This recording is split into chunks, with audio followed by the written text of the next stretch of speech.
Nicole Lovell was just 13 when she disappeared into the night, lured by someone she thought she could trust. Across the country, 15-year-old Elizabeth Sarachan was secretly planning to run away with a man twice her age. They had never met in real life until the night everything went horribly wrong. Both girls had one thing in common: a messaging app parents barely knew existed. An app designed for secrecy. An app where predators could slip into a child's life with nothing more than a username. By the time their families realized the danger, it was too late. Nicole's body was found 90 miles away. Elizabeth's abductor was caught just moments before he could vanish with her forever. How did an innocent-looking app become a hunting ground for predators? And how many more children are at risk right now? A small, cozy town in Virginia where everybody knows everybody. Life's laid back, kids are on their phones, and not much really happens. Until one evening, everything changes. Nicole Madison Lovell, a vibrant 13-year-old Blacksburg girl, just disappears into thin air. This happens sometime between midnight and 7 a.m., and nobody sees anything. Nicole wasn't the kind of girl who would simply take off like that. She loved to sing, and always had her phone stuck to her hand, browsing Facebook and social media chatting. Her dad was plastered all over Facebook as well, pleading with anyone who might have information to help bring his little girl home. Finally, when cops began digging, they realized the answer was hidden in social media. Nicole may have been chatting with someone on the internet. That's still okay until one dark revelation comes in front. It turned out her final text at 12:39 a.m. was something out of a crime TV show. "I want to go to jail. I didn't do anything wrong." And who did she send it to? A guy by the name of DrTombstone is on the internet. In reality, he was no doctor, but an 18-year-old guy named David Eisenhauer, a track athlete and engineering major at Virginia Tech. They'd met online, and David had been sweet-talking her for a while to make her think she was the center of the universe. And just a few days later, Nicole disappeared without any trace, and her body turned up in the woods just off Route 89. What shocked everyone was that she'd been mercilessly stabbed to death. But here's where it gets really creepy. David didn't do this all by himself. His schoolmate, Natalie Keepers, an honor student with astronaut ambitions, assisted him in plotting the entire scenario. She even shopped with him at Walmart for cleaning products and a shovel before murdering Nicole. But why killing a 13-year-old girl like that? Why did he even start talking to her and lure at all these? Was this about something much more sinister?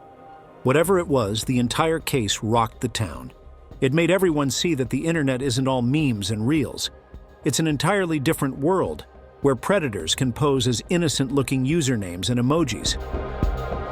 Nicole's experience was a harsh wake-up call, that even in the day of filters and Snapchat streaks, harm is just one DM away. It's a cold January morning in Blacksburg, Virginia, 2016.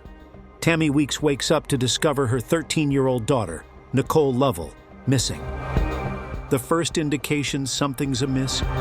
The nightstand, jammed up against Nicole's bedroom door, as if she'd wedged it there before slipping out. Her window's open and she's vanished, leaving behind only her phone and her beloved blue cartoon blanket, which she just never does.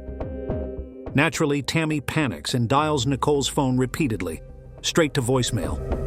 Text messages, no response. She even checks the neighborhood thoroughly before calling the police. And then came a frightening bit of information from a neighbor. Nicole had informed friends she was meeting someone on a date. Now here's the thing, Nicole was around online a lot. Social media was her escape, but it put her in danger too. The second the police heard that she may have been meeting someone she'd met online, the search picked up quickly. FBI, local police, volunteers. More than 1,200 were out searching for her. Drones overhead, everyone hoping to be able to find her safe. What made things even more terrifying? Nicole's health was tenuous. She'd received a liver transplant as an infant and required daily medication to survive.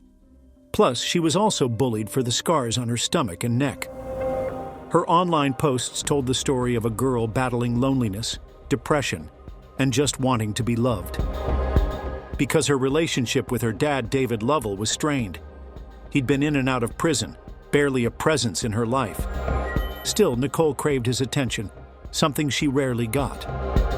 No wonder why she spent her life on her phone trying to find love and solace on social media. But little did she know that social media is a universe where predators could enter children's lives without ever entering their houses. People such as Alabama District Attorney Pamela Casey had been warning parents of this very threat for years. But for Nicole, the warnings arrived too late.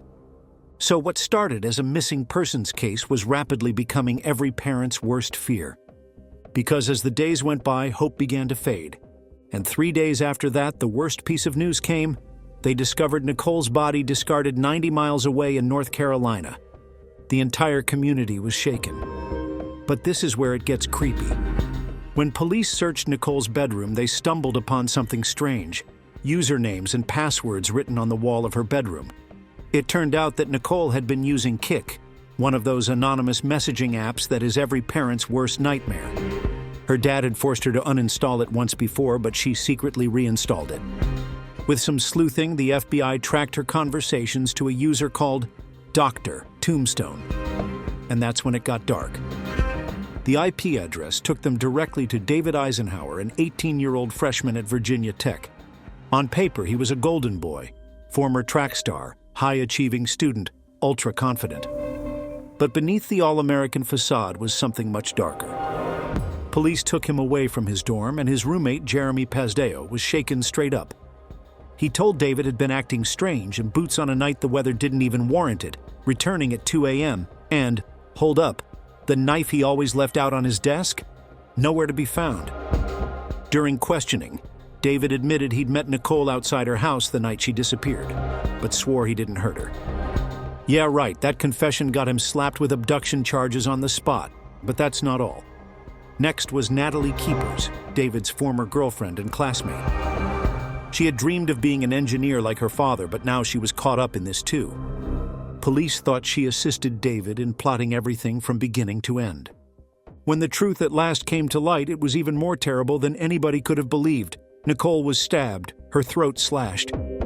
But what seemed odd was why two bright young college students would risk their lives for one of the most inhuman crimes ever committed. Only David and Natalie know what really happened. Meanwhile, there was this guy, Eisenhauer, who remained in custody, and police discovered that he had this friend named Bryce Dustin. They were friends online for years, united through a gaming platform. Bryce even referred to them as being like brothers, and Eisenhauer would frequently seek his suggestions, particularly regarding girls. The entire cyber friendship gave the case an interesting twist, revealing just how complex relations are nowadays, and how deadly they can be at that. Bryce recalled a conversation he had with Eisenhauer regarding a girl he believed was underage. Eisenhauer was concerned that if he did not get involved with her, she would spill the beans on him. He was actually torn up about it and sought advice from Bryce on what to do. Bryce advised him to keep his distance so that she would lose interest. What happened to them next? We will come to that later. But just know that it was not the sole case where an underage girl got lured and fell victim of a gruesome, murderous plot. There are others as well. But before we tell you that, don't forget to subscribe to the channel to get more true crime stories on this channel. On June 7, 2013, Detective Elise Robertson of the Spokane Police Department's Special Victims Unit received a frantic phone call from a father.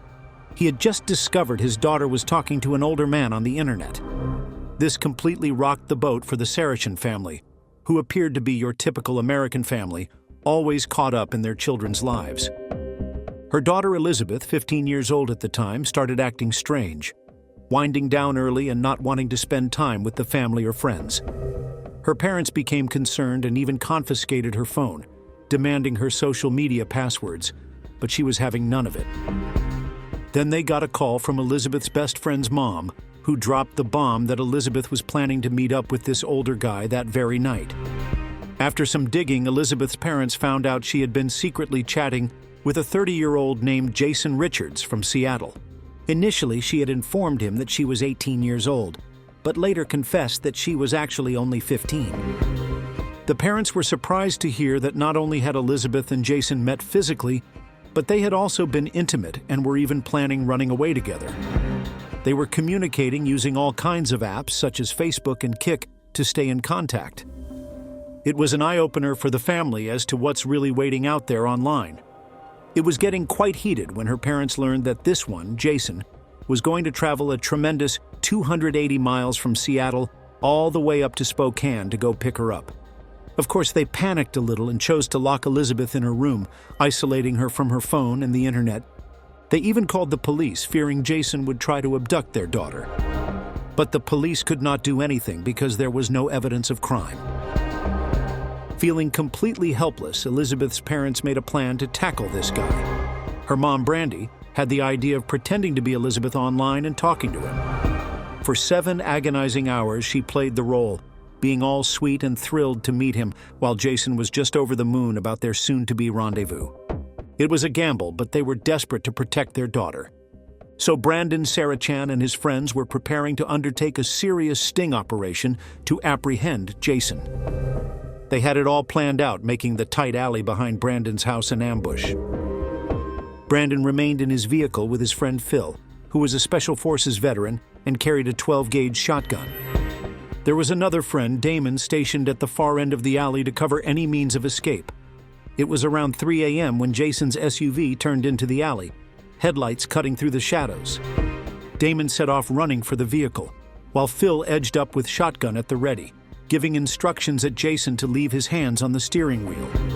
Jason stiffened, and any movement he made was answered with a threat that Phil would not think twice about firing. It was a heart-stopping standoff. A few minutes later, the police arrived and arrested Jason. When they searched his SUV, they discovered a number of cell phones and 2 hunting knives, which made it evident that Elizabeth had narrowly escaped a serious bullet. As the sun began to set, Detective Elise Robertson started questioning Jason. He tried to play it cool, stating he was a simple coffee distributor out of Seattle who thought Elizabeth was 18. But his story fell apart pretty quickly. The investigators dug further and learned that Jason had been grooming Elizabeth over the internet, lavishing her with attention and spinning this entire fantasy of whirlwind romance. He appeared so clean-cut and polite, but beneath that act was a strategic predator. With his protests of innocence, evidence demonstrated he fully understood how old she was to begin with. So Detective Robertson was investigating the online conversations between this fellow, Jason Richards, and Elizabeth. After the first meeting, Jason proposed to Elizabeth at a hotel, and things proceeded quickly from there. They began getting intimate during his next visits, but then something dark happened. Jason was struck with some heavy charges, rape of a child and communicating with a minor for not-so-nice purposes. His lawyer cited that he was autistic, which somehow resulted in him receiving a reduced sentence of only 3 years. People were fairly angry about it, particularly because it looked like there were so many creeps doing it on the net using apps like Kik and preying on children. Fast forward to 2017 and Jason was out of prison, but not without some pretty severe limitations, including a restraining order against Elizabeth. Her family was outraged at how light his sentence was, feeling like what he had done warranted much more than a slap on the wrist. And then there was Nicole Lovell's mother, who was also weighing in, stating that the criminal responsible for her daughter's murder, along with Kik, must pay their price. So you see, Kik, the huge social media platform, was being criticized for its involvement in minors' cases. During a technology conference in Brooklyn, their CEO, Ted Livingston, tried to explain the safety issues of children using the app, particularly after Nicole's unfortunate case. Now, Kik has introduced a parental supervision and claims to collaborate with law enforcers. But Livingston defended the app by stating that it's as secure as Facebook, Snapchat, and Instagram. However, critics were quick to point out that Kik's configuration makes it challenging for parents to monitor things, which is precisely what draws teens seeking some anonymity. In Nicole's murder case, her online presence on Kik was the star evidence. David initially told detectives that he just met Nicole a single time and that she was okay. But the Kik messages painted a different picture, had been talking for months, gotten together at least a few times, and could have even had something more on the side. It was an absolute mess, and it just indicated how dangerous the digital world can be for children. So David Eisenhauer could figure out his life will be completely ruined if his affair with the underage girl, Lovell, come out publicly. because it was a huge criminal offense on his part.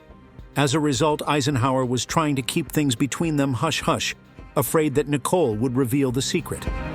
And that made him involve Natalie Keepers, who was another student at Virginia Tech, to assist him in making plans for a straight-out-of-a-crime novel-like crime: murder. The pair took weeks preparing various methods of how to dispose of Nicole: poisoning, shooting, even a false suicide, but ultimately decided on the most horrific method of all. The evening before the murder, Eisenhauer and Keepers even went to Walmart to purchase a snow shovel, the very tool they would ultimately use to dispose of Nicole's body.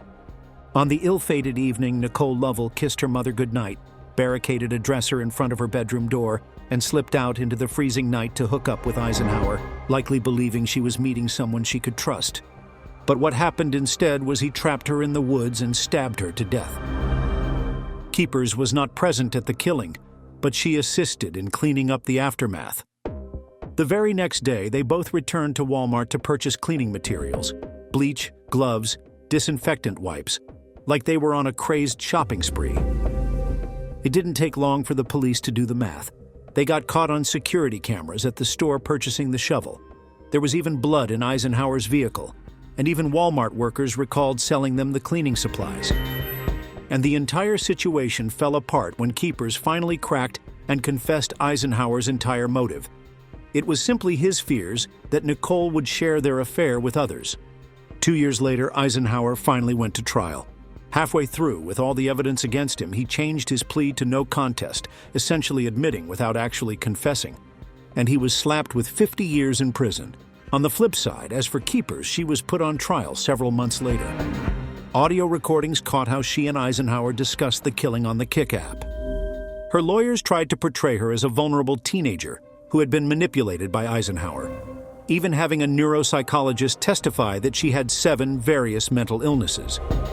But prosecutors were not fooled, particularly after discovering texts where she said to Eisenhauer that she was proud of what they'd accomplished.